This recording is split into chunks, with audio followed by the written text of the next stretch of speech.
So this video is a little impulsive. As of writing this, I finished CAIRN about 30 minutes ago, and I honestly haven't stopped thinking about it since. Not because of a big twist or a shocking reveal or anything, but because of how quietly it created a nice little snug space in my head.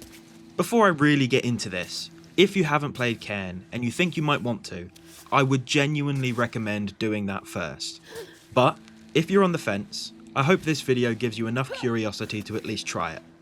I will be talking about spoilers later on, but I'll warn you very clearly before we get there. Because CAIRN isn't just a game about climbing a mountain, it's a game about commitment and obsession. And it's also about what happens when the thing that gives your life meaning also slowly takes everything else away.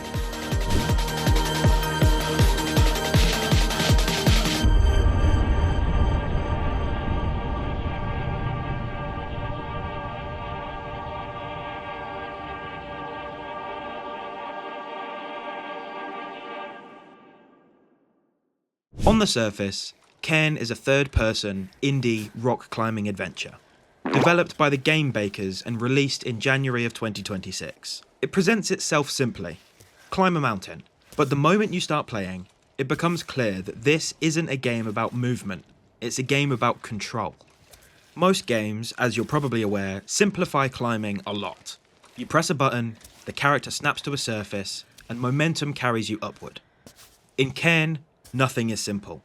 You move one limb at a time, one hand, one foot, and you try not to fall to your death. And when you learn this in the tutorial, it immediately reframes your relationship with the main character. You're not just issuing commands like you would in an adventure game, you're making specific decisions that directly affect whether you live or die. And because of that, every time you make a mistake, it feels personal.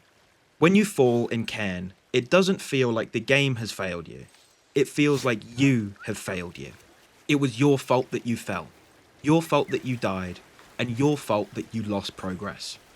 And that is very important, because early on, the game teaches you a psychological lesson.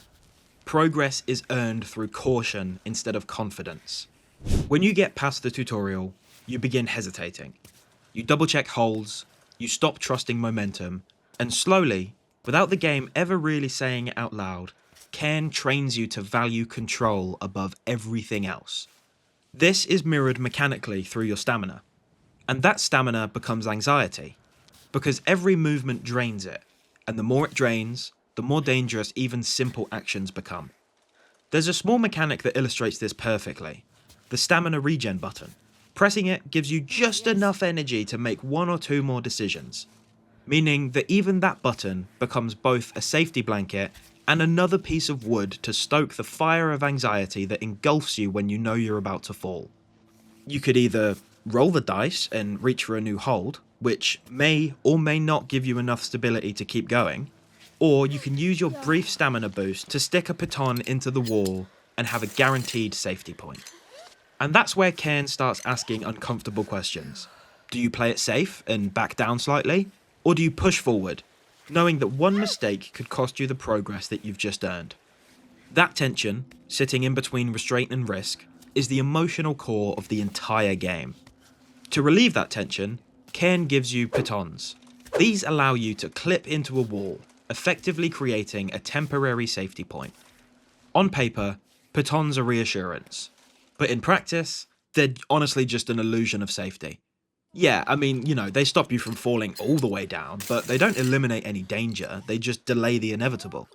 You can still make bad decisions, and you might place a baton in a really shitty spot. You can still exhaust yourself. When you exit a baton, your character moves her hand positions back to where they were before you placed it, meaning you're back in the same shitty spot you were in before. And, on top of that, you only ever have a limited supply, so if you place one in a bad or useless spot, it's gone for that section of the climb. This turns preparation into a psychological exercise. You start asking questions that aren't just mechanical, but emotional to you.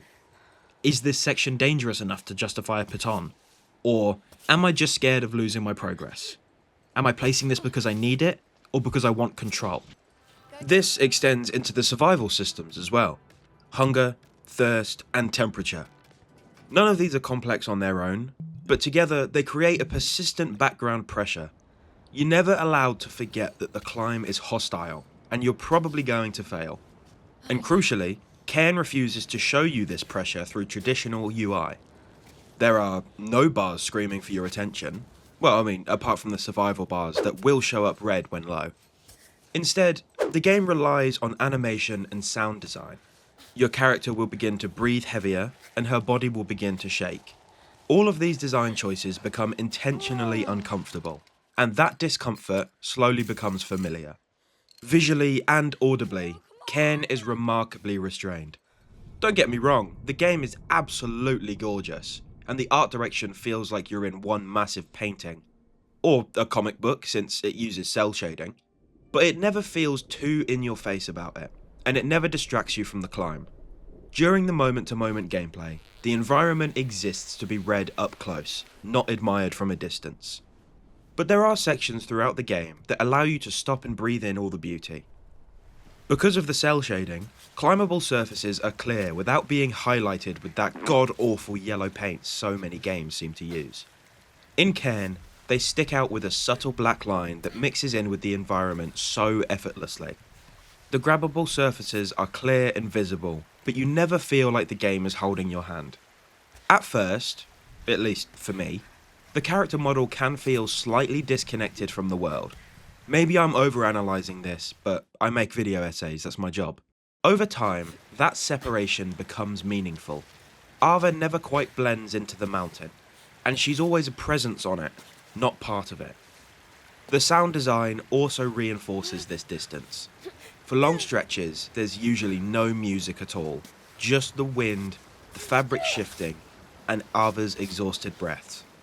When music does appear though, it doesn't heighten your excitement, it underlines your isolation. The soundtrack itself is very somber and, I don't really know what word you'd use to describe it, but it makes you very aware of your isolation. The silence in CAIRN doesn't feel like absence. It's just space. Space for you to think, and space for you to doubt. And as we all know, space is dangerous. Once the mechanics fade into muscle memory, CAIRN shifts. You stop thinking about how to climb, and you start thinking about how far you can really go. And this is where the game's narrative quickly asserts itself.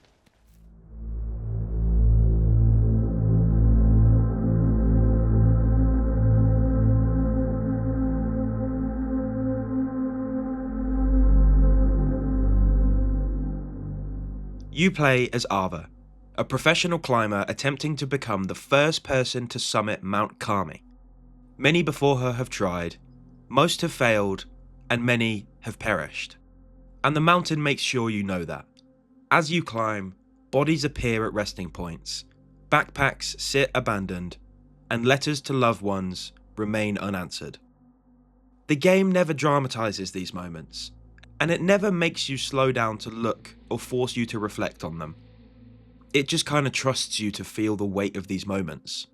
Throughout the game, Ava receives messages from the outside world through a small robotic companion called the Climbot.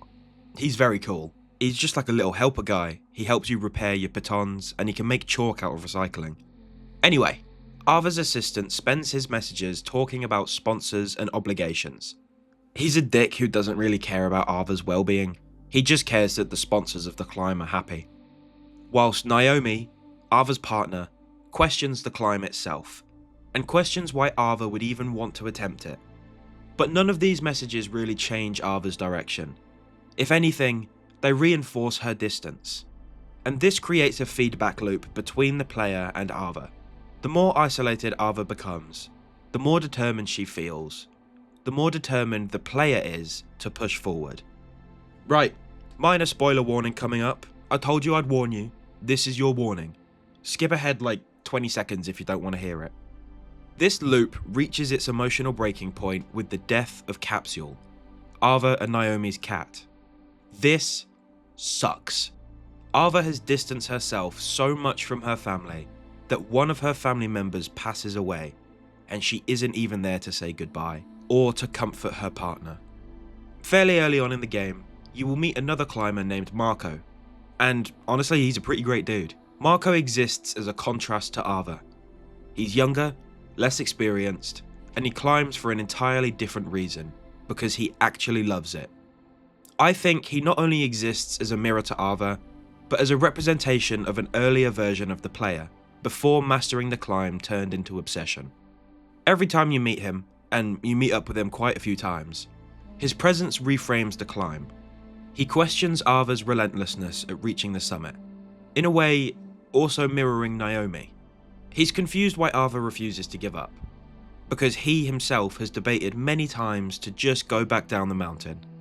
But Ava is actually the one to push Marco and to keep him moving forward, which on one hand is great because she's supportive, but on the other hand, she's projecting her obsession onto him, and that's not good. Marco isn't as experienced as Ava, and she keeps pushing him to try, even though he might get injured or killed. What makes this worse is that Marco is only a kid. We're not sure exactly how old, but he's not old enough to drink, as we're told in one scene, and his parents don't even know he's doing this. As the game progresses, Marco's optimism starts to feel uncomfortable. Not because he's wrong to be thinking the way that he does, but because he reminds Ava of something that she lost, her joy for the climb. From this point on, I'm going to talk openly about the endings of CAIRN, so if you don't want spoilers, this is your moment to step away. At the end of the climb, CAIRN presents you with a choice: descend with Marco, or continue upward alone. On the surface, this looks like a moral decision, but in reality, it's an emotional one. If you continue climbing, Ava does reach the summit, but in doing so, she dies. After 8 hours and 12 in-game days, this will be different for everyone, she finally achieves her goal, but loses everything else along the way. Even her robotic companion, destroyed in a moment of frustration. After all she has done to get here, disconnecting herself from her friends and family, passing all the other climbers who never made it, Ava collapses at the peak, finally conquering the mountain. As she passes away, we see her get up and control her as she begins climbing the stars in the night sky. The final sequence, where Ava climbs the stars themselves, isn't a reward for getting to the top. It's release. Ava has been released from the burden of obsession.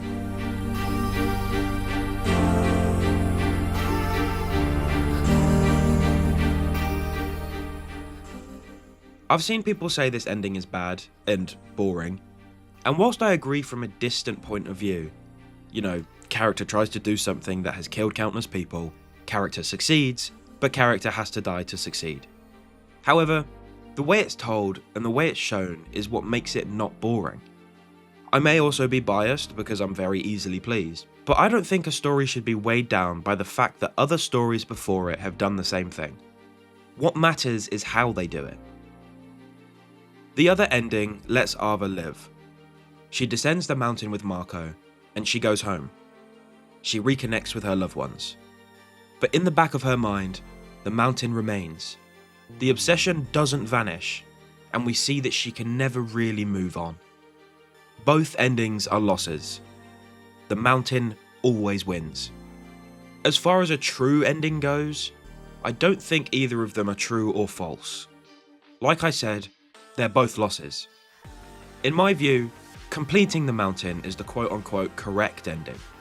Ava is obsessed with the mountain, and I personally don't think she would give that up.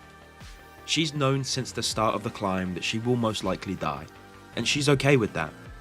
I don't think a person in her state of mind would ever go back down. No, this isn't healthy, of course, but we're not playing as a healthy character. In summary, CAIRN doesn't ask you whether obsession is good or bad. It asks what obsession feels like, and then it hands you the controller.